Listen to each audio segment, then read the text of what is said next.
Kapansin-pansin na wala sa listahan ni isa sa pelikula ni Vilma Santos at napatunayan na puro kababawan at hindi pandaigdigan ang uri ng kanyang mga pelikula.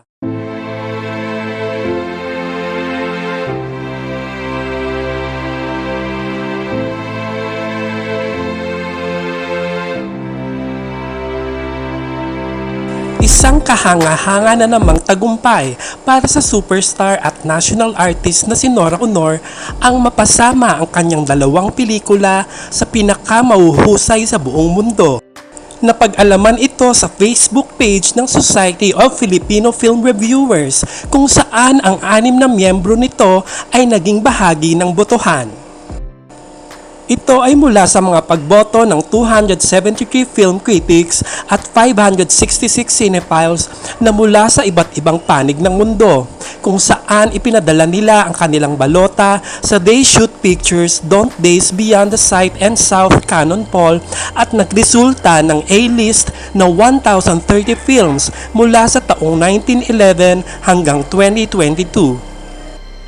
Sa 1,030 pelikula mula sa iba't ibang panig ng daigdig ay pasok ang 10 Pinoy films at kabilang ang 2 pelikula ni Nora Aunor. Narito ang 10 pelikulang pumasok sa listahan. Tinimbang Ka Ngunit Kulang, Insyang, Bona, Batch 81, Himala, Moral, Batang West Side, Ang Pagdadalaga ni Maximo Oliveros, Norte Hangganan ng Kasaysayan, at Mula sa Kung Ano ang Noon.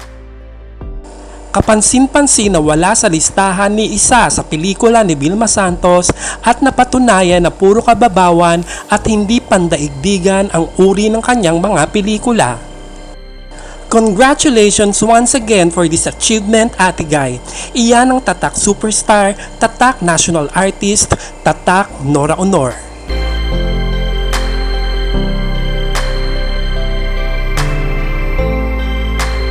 Maraming salamat sa panonood at hanggang sa muli.